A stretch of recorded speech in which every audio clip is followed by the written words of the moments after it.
You interested in a career in tech? It's not going anywhere. We're getting less and less analog as the days go by. And, tech is ever evolving, ever changing. And as a result, there's infinitely more opportunities. And incidentally, as we are the Wisconsin Veterans Chamber of Commerce, there are actually a lot of opportunities for veterans and military family members in tech and in Wisconsin in particular. And veterans, you'll find, and there's data behind this, that veterans are actually very, very well suited for careers in tech.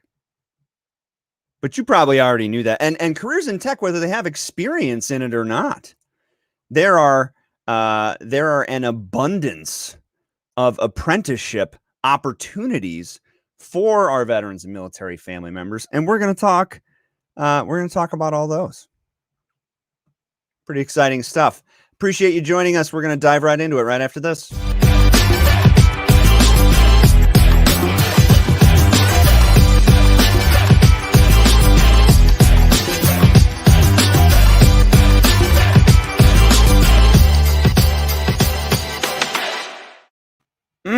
Man, that song gets me pumped up every single time. I appreciate you joining us.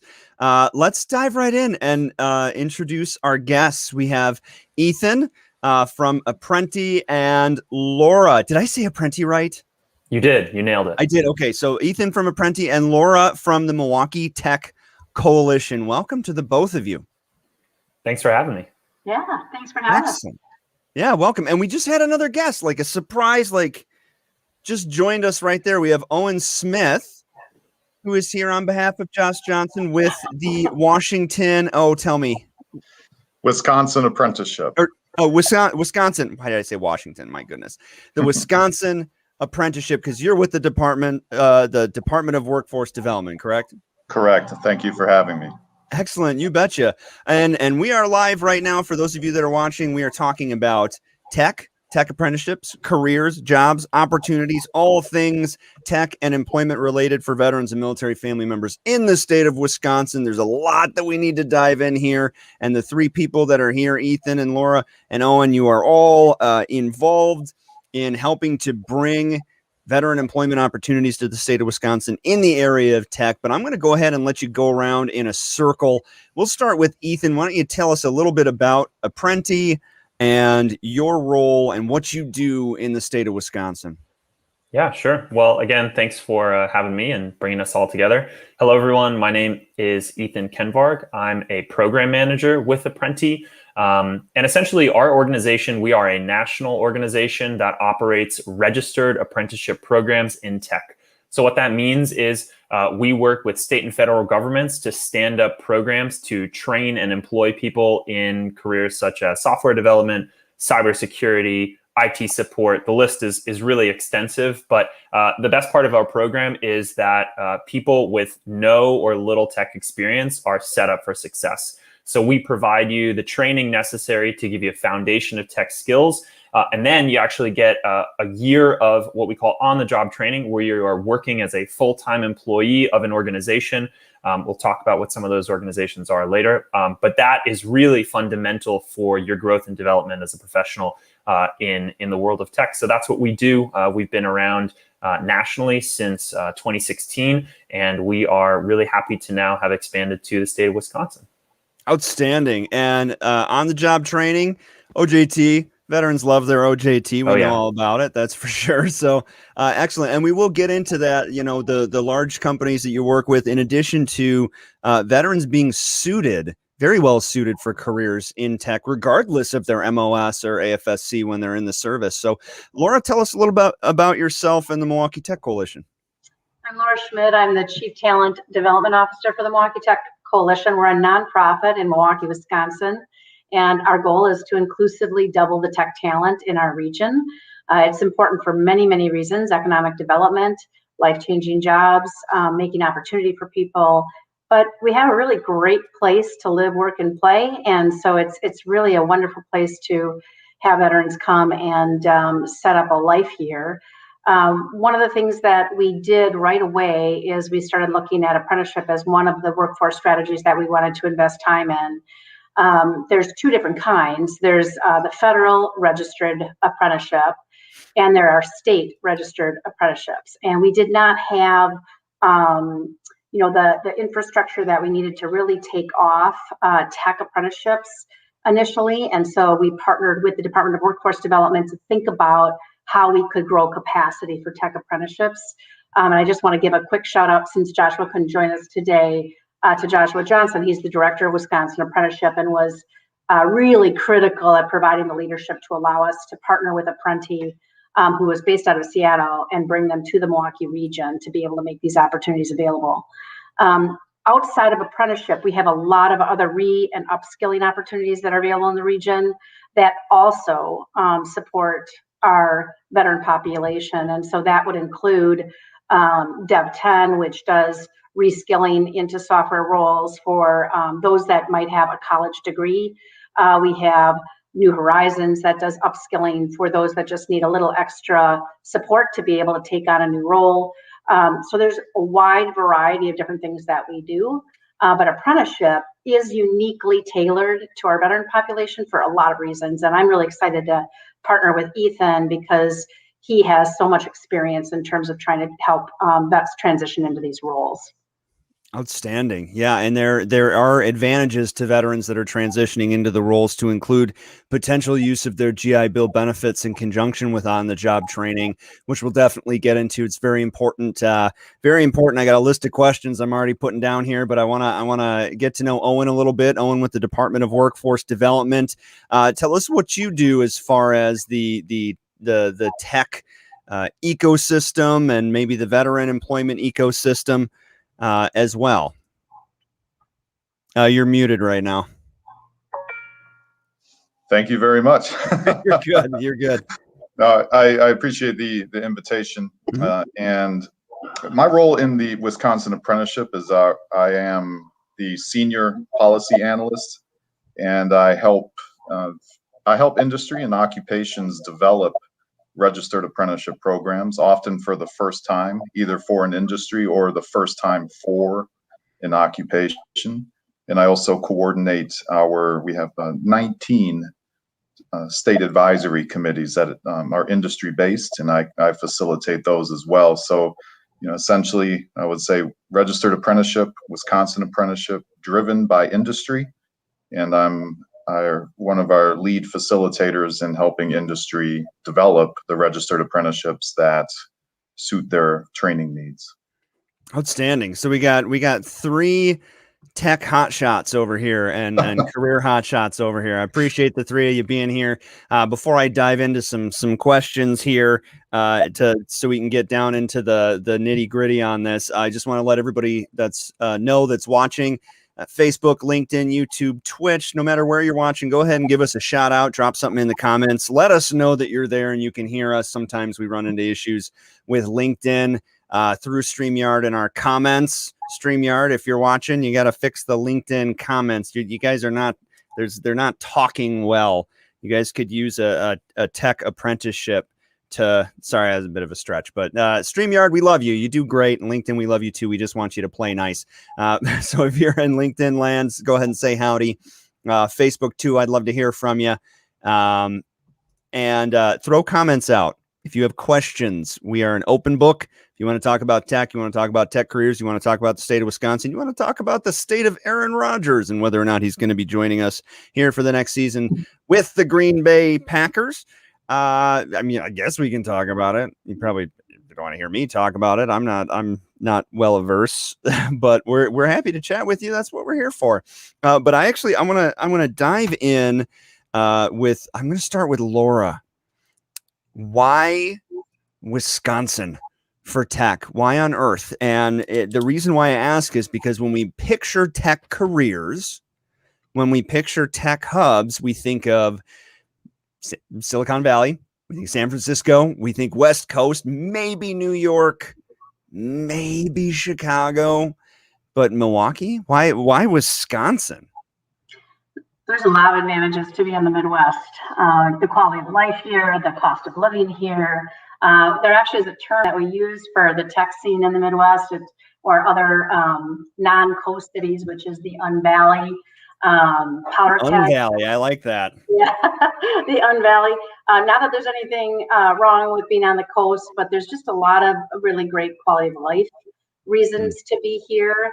I think from a tech perspective, there's an unbelievable amount of support for those that are transitioning into tech. It's, you hear Midwest nice. That is really true. I mean, we are a pretty welcoming group. We're bring people in. We try to connect them to others that can help them.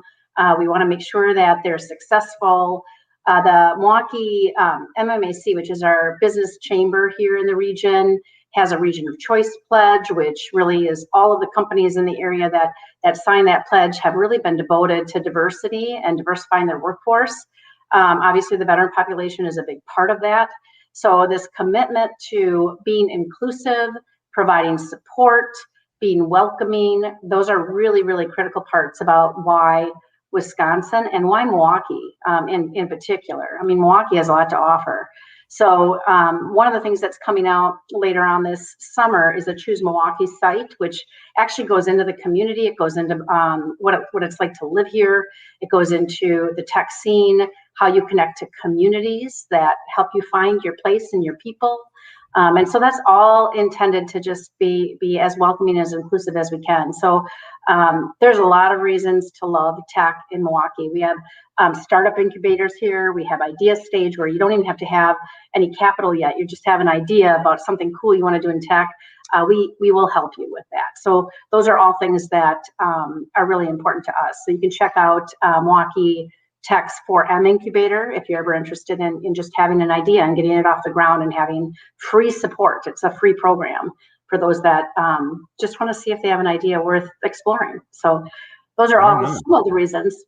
There's a lot of good reasons. And, with the way that our kind of mass globalized communications have evolved, especially over the last few years, and especially over the last year out of necessity in many ways due to the pandemic, the world has become very flat.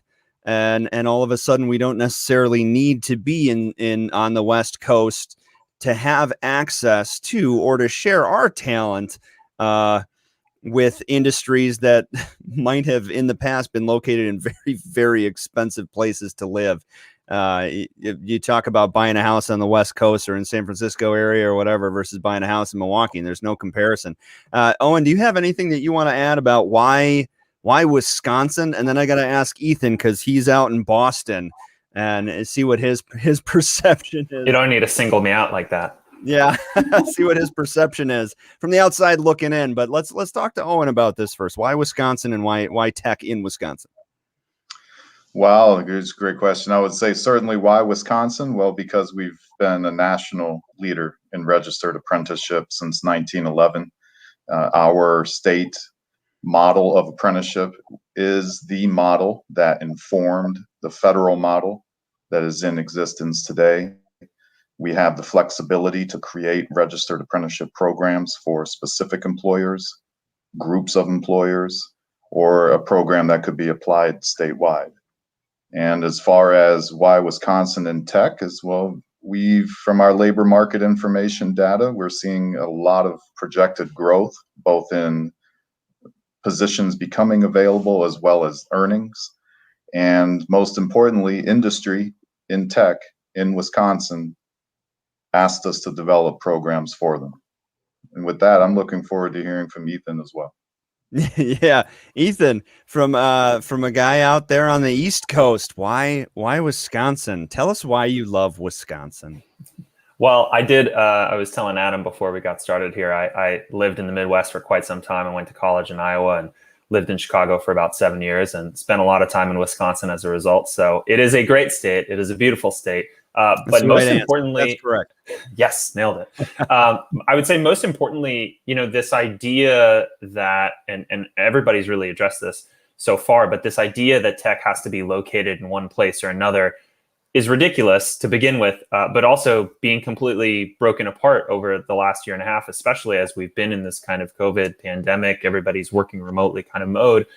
The other thing I'll say is working in tech and working in a tech job does not mean you have to work for a tech company. right? People think, oh, I'm a software developer. I work at Google. Well, there are software developers, working at all different types of organizations. I mean, a lot of the companies I work with are located here in Massachusetts. We work with big hospital groups. Those people need software developers and cybersecurity analysts. Right. We work with manufacturers. We work with universities and colleges. All of these different industries need people working in tech. The idea that you can have any company, any type of organization without tech employees is completely ridiculous at this point. Right. So why not in Wisconsin? There are companies in Wisconsin and they absolutely need tech employees, and registered apprenticeship is an incredible way to fill those roles really effectively. Well, let me stick with you on this. You mentioned cybersecurity, and obviously cybersecurity has been an increasing point of interest, and in particular in the news lately with the pipeline hack, the fossil fuel pipeline hack. Have you noticed in the last few weeks an uptick in demand or for trained cybersecurity experts? Yeah, I would say across the board, we're a national organization. So we don't just work where I'm at in Massachusetts or in Wisconsin. We're in 13 different states at the moment and continuing to expand. And absolutely across the board, there's demand, there's uptick for it. And, getting to the idea of, veterans being particularly well suited for a lot of these roles. A lot of the folks who are filling those roles are people in veteran populations or family members of our veterans, because they're very familiar with the idea of security, of digital security, of the kind of protocols that are necessary to keep information secure. People really gravitate towards that. And again, companies, all of the different industries that I just listed, those folks have cybersecurity needs. You're talking about not just Apple needs to keep its information secure, but hospital networks need to keep their information secure. Target needs, I'm thinking back a couple of years now, but companies like that need to keep their information secure. Our energy industries need to keep their information secure. So it is absolutely a growing need, and I can't imagine that it'll slow down anytime soon. Well, and it's not just, it's definitely not just the Targets of the world or the energy companies of the world either. As cyber threats become more prevalent, businesses of every size have started to recognize their vulnerabilities. If you are dealing with capital and income and revenue, somebody can put you in a position where they want to separate you from that. Or try to leverage, whatever against you to do damage to you or to take your money, so there's a lot of dangers out there. And I think people are starting to realize you need to have some help. You had mentioned, and it's a good segue. It's like we planned this or something, but we didn't, I swear. You mentioned veterans being well suited for jobs in tech. Laura or Owen, or both, maybe we'll start with Laura. What is it about veterans that you think makes them well suited? Veterans or military family members, well suited for careers in tech, and in particular, apprenticeships in tech. I think it's just in general, the background that they've had. I think that we found that our employers value their work ethic, their level of discipline, their interest in just trying to be a good team member. So all of those things are things that our employers talk about all the time. I think that vets in general are just really willing to show up and do their best. And sometimes even with those that have come through the traditional talent pipelines, that isn't always the case. And so they really value that in the employers, in the employees that come from our veteran population. So you're seeing a lot of talent in relevant talent and relevant desirable traits and soft skills in the veteran community. And you're saying that there's demand on the employer end for veteran talent in tech as well. Is that accurate? Yes, and and maybe you can talk a little bit about, who those employers are that have been identified as vet friendly. I think that it's really important. I think working with the chamber is important to identify employers that are bringing in vets, that are providing the supports and the services for vets and the mentoring that's necessary, that understand their background, understand, what if there's any unique challenges in transition that they need to be helped with. Those are all really important things. And so we have a number of employers that are been named as vet friendly, in addition to actually being part of the Milwaukee Tech Coalition as well. And many of our companies are starting ERGs, which are employee resource groups, that actually support the veteran population as well. And what that means is once you join, you also get connected to peers that have gone through that transition. And that mentorship relationship is really important. So looking for organizations that have an employee resource group that specifically support vets is also really important. Absolutely. And we've talked about ERGs and veteran specific ERGs, veteran military family specific ERGs, and the value of that, especially for our service members who are in transition, because transition is a process. Military transition is a process. It's not a destination. That your military transition journey does not end simply when you get a job. It is, you're leaving an all-encompassing way of life. And so having that a modicum of options and avenues for support and things, and more than just your career, is super important for the health and safety of our transitioning veterans. So Owen, we've established here that there's the talent that's accessible. There's the desire from employers. Where are any potential disconnects between our veteran talent and our veteran hungry employers, and what can we do through maybe your synergies to ensure that we're getting more, or what are you doing to ensure that we're getting more veteran talent into those pipelines? Oh, sure. Fantastic question. I appreciate that. Let's say Wisconsin Apprenticeship, we often, we as the staff and also our stakeholders often refer to apprenticeship as the best kept secret in workforce development, because as wonderful as a system as it is, in some cases it can be unknown by either employers or by applicants.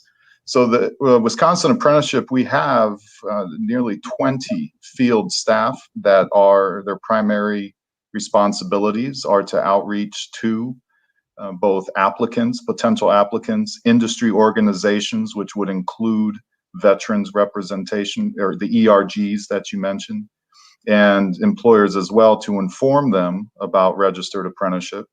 And we also recently hired several new staff through a federal grant, and these staff are specifically dedicated to what we call emerging industries. And tech by no means is an emerging industry, but within registered apprenticeship, it is emerging and developing many more apprenticeship programs. And these staff are specifically dedicated to developing tech apprenticeships for employers and networking applicants to those employers. Right on. Well, let's say hypothetically, that I'm a retiring vet, and retiring, so I have done 20 plus years of service. Let's say I'm 39, 40 years old, and I am retiring, and obviously 40 years old, that is not retirement age. I gotta do some work, and continue to support myself and my family post service. I'm interested in a career in tech, but I see the word apprenticeship and I think to myself, I was a non-commissioned officer. I was a senior non-commissioned officer. I was a field grade officer. I was whatever. After 20 years of service and going to an apprenticeship, how do you talk people through reconciling potentially what may appear like a step back in authority or seniority? And anyone can feel that one. Yeah, I'm happy to take that. It's a big question, and I think it completely depends on the individual, right? There are certain folks who are going to have a harder time with that transition. But I would say that the most important thing to keep in mind is our apprentices are not children. They're not new to the career field, right? So if you looked at, we've had over 1,000 apprentices placed in different companies across the country. The average age of an apprentice in our program is about 33. We have many people in their 40s, 50s, 60s. We have yet to get into people in their 70s, but I'm hopeful. We're getting in the upper 60s. But those folks, again, average age is 33. So if I'm coming into this program, I am not out of my element being in my 40s, having already been seasoned in my career, in my previous experience. What is really beneficial for you is you are coming into a role where you're going to do learning and development, and you're going to have to go through mentorship. And in certain ways, you are starting from the bottom. But your acceleration through that career path is going to be so much faster than somebody who is coming straight out of college or high school. So while people are, starting over in certain ways, their trajectory for their career is going to be so much more accelerated than you would in any other way. And especially if you compare this to other traditional career pathways, right? If I come out of military service, for example, and I'm in my 40s, I've got kids, I've got a mortgage, going to a master's degree program, a 4-year degree program to go and get a degree in computer science, and then I have to go look for a job, that is not really desirable. And that's going to be a heck of a lot slower than, a 18 to 24 month program that's going to get me employed, that's going to get me the skills I needed, on the job training, and really just set the tone for the rest of my career. That's a really good point. Oh, go ahead, Laura. Well, I really want to add on to that because that was so good. I think that from an employer perspective, what we hear all the time is that, early talent is wonderful. The traditional sourcing that comes through the college system is wonderful, but they're really green. They've never been out of the school environment in many cases. And so it's hard because they have to apply then resources to be able to not only teach them the hard skills that they might not yet have, but also those soft skills and the skills about working on a team and making sure that you're being accountable and all of that kind of thing. And that doesn't really occur to the same extent with someone that is a mid-career professional who might just be new to tech. And I think like one of the cool roles I think for vets would be is in these project management roles where they're really leading the team. They may not have the same level of technical knowledge of some of the people on their team, but they're actually coordinating and leading and supporting and making sure that they're operating well as a team unit. And so there's a lot of roles that are perfect for someone that is mid-career, but just happens to be new to tech. And I think that's one thing that we have to continue to work on. In the state of Wisconsin, especially even in our Milwaukee region, is rethinking what early talent really means. Early talent might be someone that's new to tech, but in this case, again, I'm going to reinforce, it's mid-career, mid to late career in many cases, where they've had an entire professional career before they've started. That's some pretty unique perspectives. And a lot of our employers are looking for diversity of thought, diversity of background to be able to create more innovative solutions. The experiences that vets have are just unbelievably unique that can't be found in other talent sources. So I just thank you so much, Ethan, for your thoughts, because I actually think it's just such an important part of vet employment. I love that quote. Our apprentices are not children.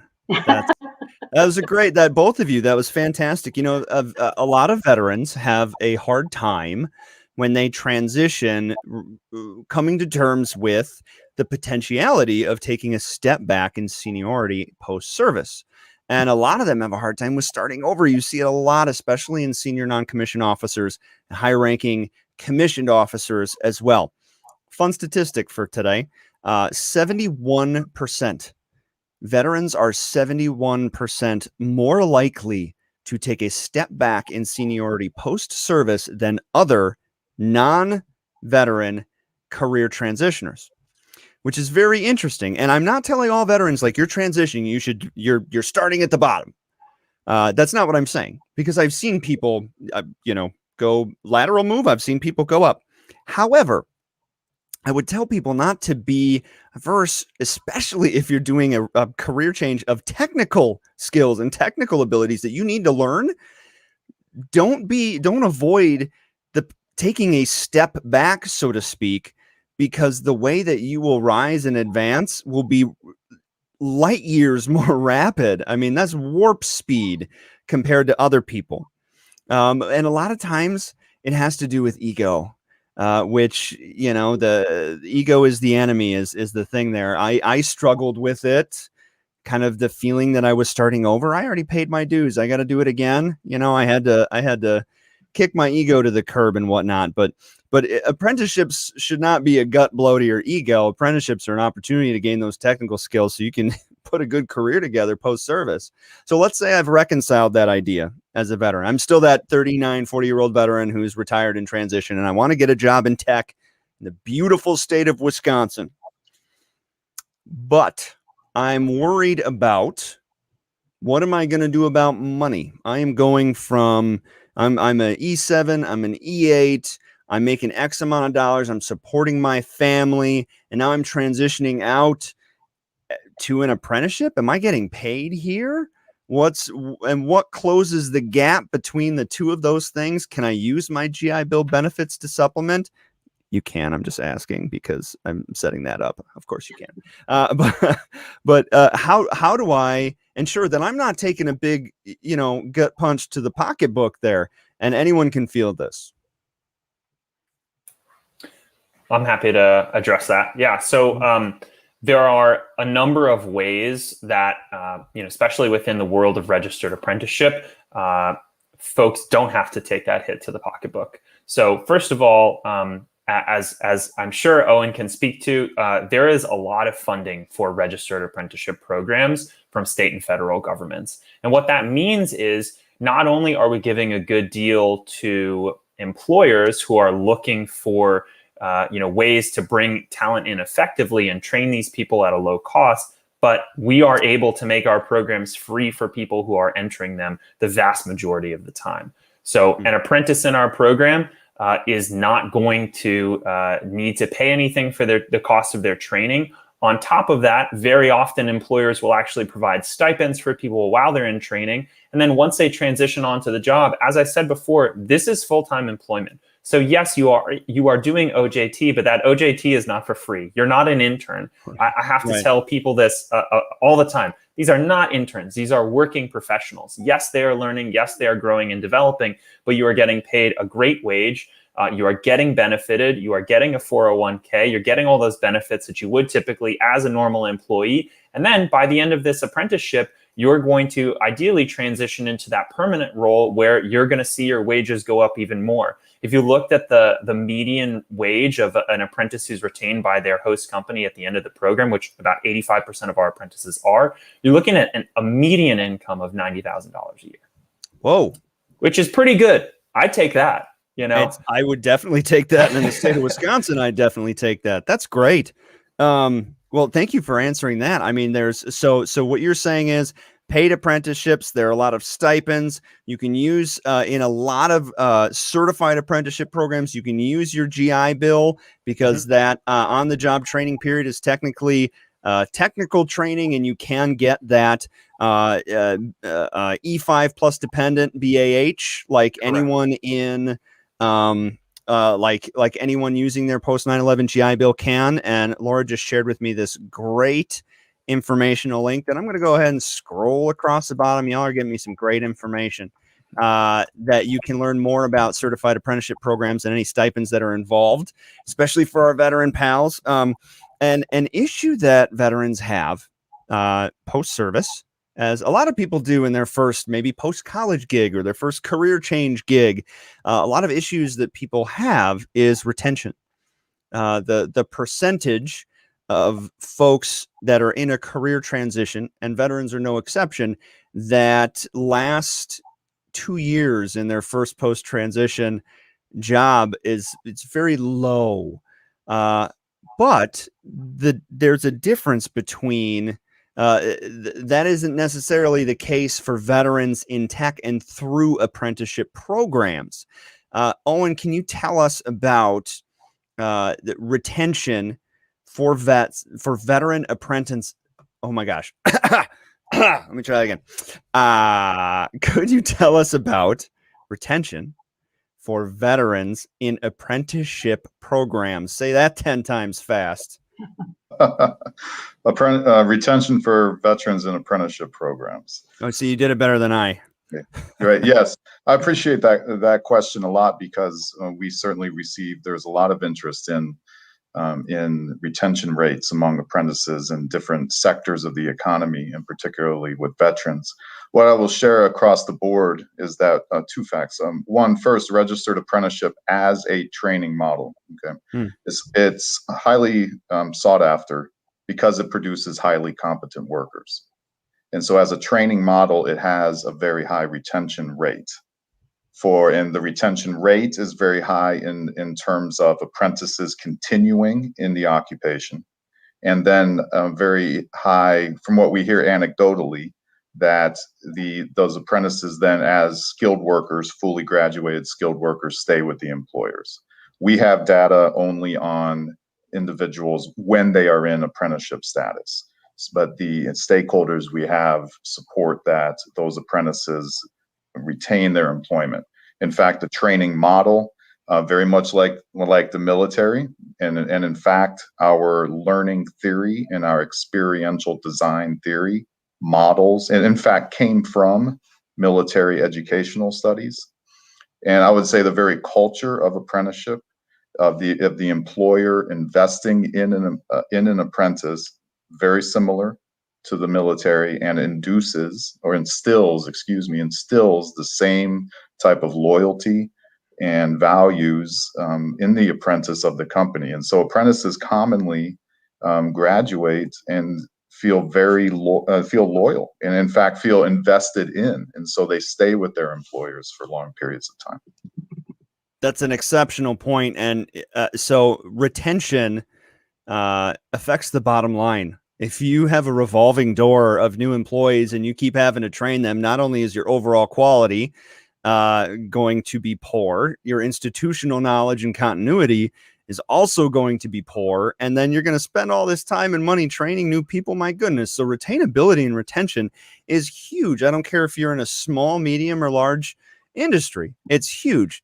So this is obviously acquiring veteran talent through these apprenticeship programs is very attractive to the employer, but also attractive to the veteran because you want to retain people, you train them properly, and you provide them the support that they need, the holistic support that they need. So training, apprenticeship, holistic support, ERGs.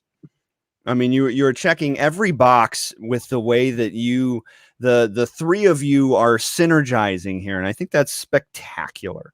I would love to know if there is any specific apprenticeship programs, anything exciting going on right now, anything that you're currently acquiring people for, or is it a constant state of acquisition?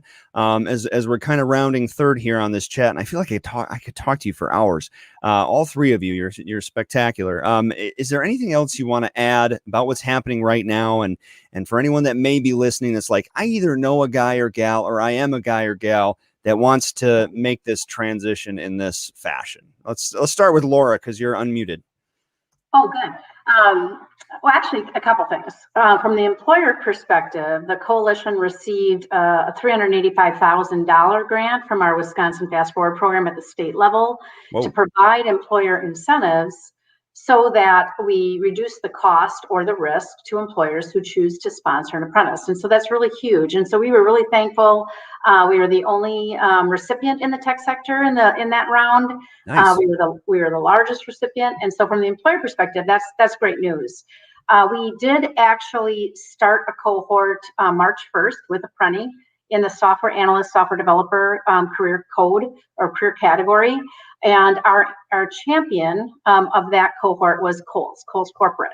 And so they actually sponsored a full cohort, and they just finished up their training, their related instruction, and they're in the process of transitioning onto their teams. So it's really exciting to be able to hear the stories of them transitioning. And we did have vets in that cohort. So we're really excited about that. We're hoping to be able to structure another cohort in September with Apprenti in that same category with employer sponsorship. So that's one thing I really want to make sure that we're really clear about, is that apprentices need a job. It's not something where you're going through a training program.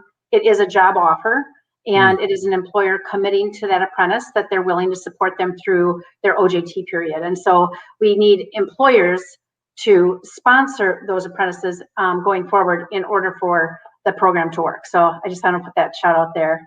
But I don't know if Ethan, if you have something to add in terms of other things that are going on. Actually, before Ethan goes, I have one quick follow-up question. Yep. And I think this is important. Let's say, I'm sorry to interrupt you, Ethan. Let's say I'm a veteran and I'm listening and I say, I want to do an apprenticeship program in cybersecurity. How do I land that apprenticeship? What could I do in advance to prepare myself to make sure that my application is received well? Is there an interview process? Is there an application filing fee? Like, how does that process look? Or do you just say like, hey, you're a veteran, you're in, come on, join us?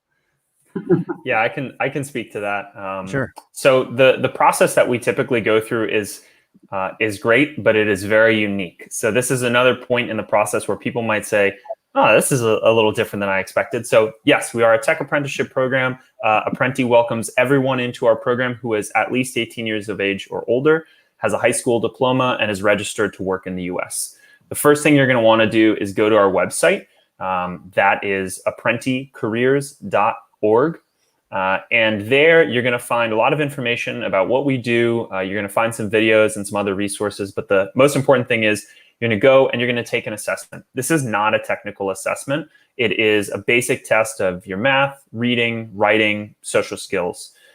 If you get the passing score on that assessment, which most applicants do, you're going to also provide us some information about what careers you're interested in. From there, if we have something that fits your career interest and your location, we'll reach out to you and we'll start doing a series of interviews. These are not technical interviews. Now, again, this is a tech program. At no point are we evaluating your tech skills.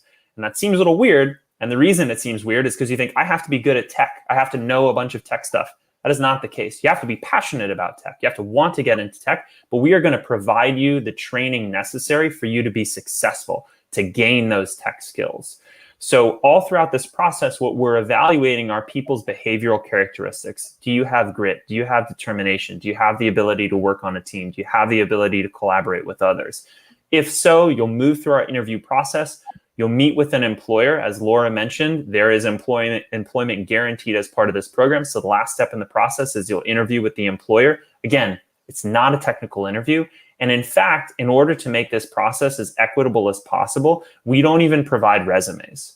Because if I'm, let's say, Adam, as you mentioned, there's that example of somebody coming out of military service after 20 years. Somebody working in a tech department in, any company may not understand how to evaluate your skills by looking at a resume. And so what we do is we take that out of the process, and now they're just looking at you. They're saying, what skills do you have? Do you have that grit, that determination, that collaboration? And if so, then we want to bring you on. So again, our process is a little bit unique, but it really opens the door very, very wide to a whole bunch of different people who can be really well suited for this work, but don't necessarily have an opportunity otherwise. Right on. Owen, I'd love for you to expand on this from the DWD's perspective. If I am a veteran and I want to join, if I'm an employer and I want to acquire apprentices or people that are in apprenticeship programs, how do I start becoming part of this pipeline if I'm on either end? Well, a fantastic question. Thank you. And I have to admit, I've been enjoying listening to Laura and Ethan's responses. It's fantastic to hear our sponsors and our stakeholders advocate for registered apprenticeship.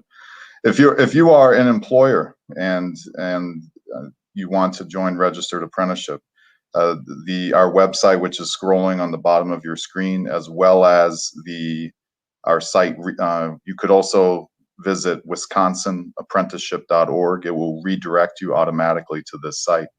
And on our contacts page, we now have the most staff we have ever had across the state, and they are dedicated to explaining registered apprenticeship to both employers and applicants, or career seekers, as we refer to them. Mm-hmm. And they are ready to answer all questions and set up initial meetings and walk both parties through the entire process. They are all throughout the state, sometimes multiple staff per region, particularly in the Southeast and the Northeast, which tend to be the most populated areas of the state. And for applicants as well. And we have so much of our new staff dedicated to networking career seekers with employers, or networking career seekers with employer resource groups and all partners within the space. We have the most staff now that we have had in our history, because demand for apprenticeship, particularly in emerging industries such as tech is hot. So there is no shortage of contacts for career seekers or employers. The other thing I want to note very quickly that in addition, when we talk with career seekers, they may also be interested in what we now have as a certified pre-apprenticeship programs. So when you discuss about veterans transitioning into the civilian workforce, across a population of career seekers, some, if not many, may be interested and might prefer exploring an occupational area through a short-term training program first that is directly linked to existing registered apprenticeship programs. Some career seekers prefer that because they get to expose themselves to the foundational career set or the foundational competencies prior to pursuing a longer term commitment. And we now have certified pre-apprenticeships in Wisconsin as well. And that program itself and how Wisconsin integrated it is so successful that it was recently adopted nationally by the Biden administration. So now across the US, apprenticeship is a integrated offering of both registered apprenticeship, certified pre-apprenticeship, and youth apprenticeship, which is for individuals still in high school. That is outstanding. Can I ask a quick thing? I think like in Milwaukee, the certified pre-apprenticeship program, if I'm not mistaken, is through Employ Milwaukee. Is that correct, Owen? Correct. And the other thing that Employ Milwaukee does, I just really want to make sure this is clear, is in addition to all of the benefits associated with the GI Bill, Employ Milwaukee would also evaluate each apprentice candidate for additional WIOA funding and other things that can help them. The Bureau, and maybe Owen can talk about this too, also provides registered apprentices, and I think this is across all sectors, not just these emerging sectors, with assistance in childcare, rent, and support. So we're providing those benefits as well. So this has all been great. I mean, honestly, like when we started adding up the amount of support for the apprentice and the amount of support for the employer, it really creates a win-win for everybody. And I just have to do the shout out to Joshua to say, Wisconsin apprenticeship can work for everyone.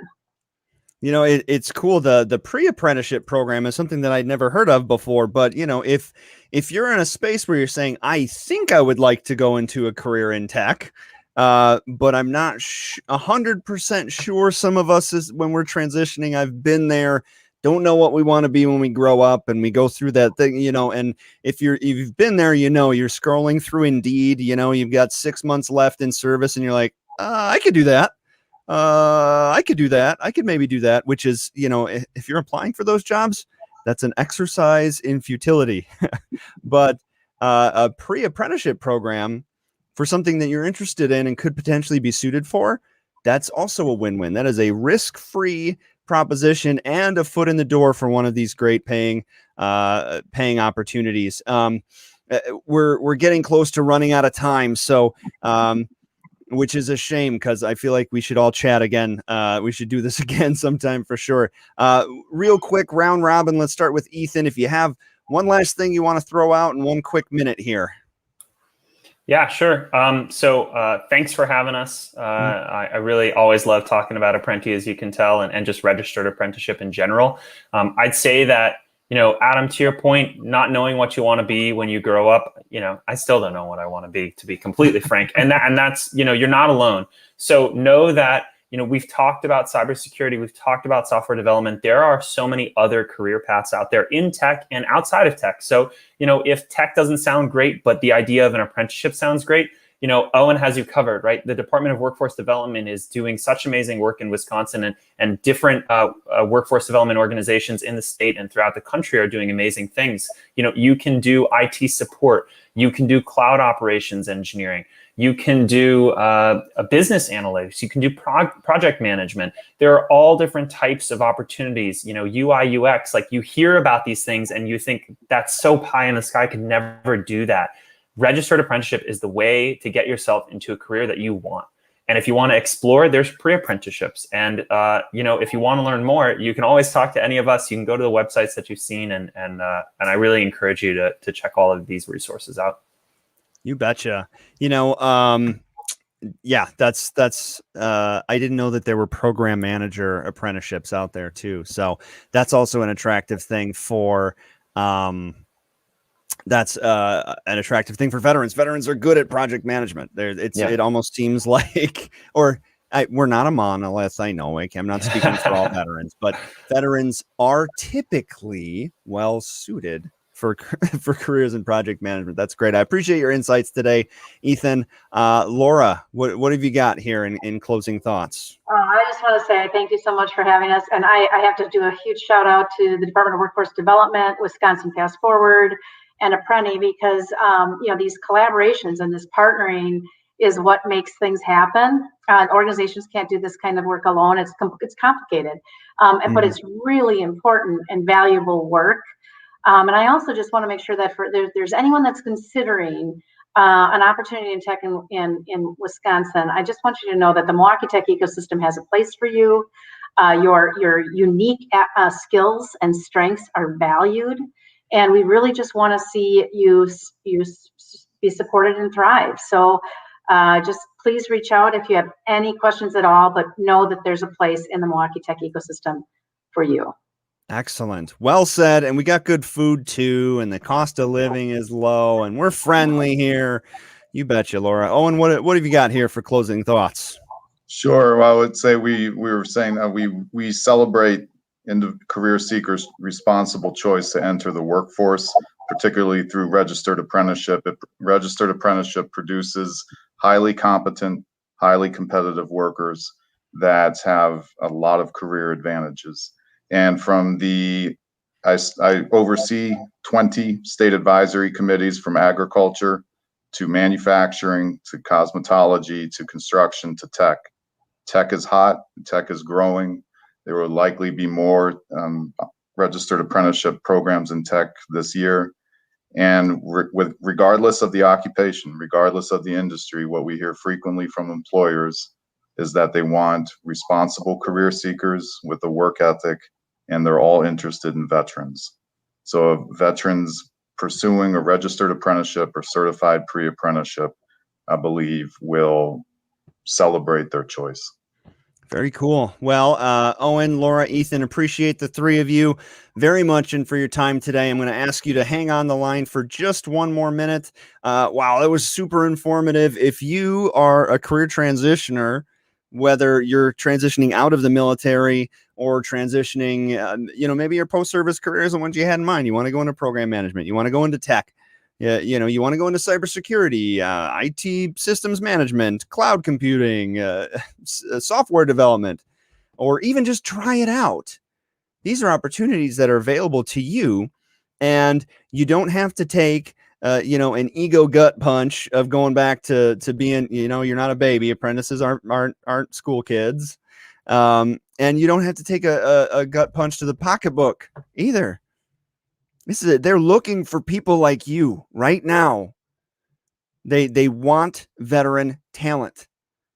If your career's not giving you everything that you need, if you don't have holistic post-service fulfillment, guess what? You deserve it. Go find it. Let them help. There are opportunities here. And if you need to learn more, please, there are tons of apprenticeship programs out there.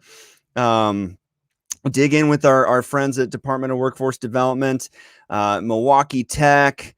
Really happy about this discussion. Y'all are super cool, and we will see you next time. It's Tech Month. We're talking about tech all month. So stick with us. We'll see you next time.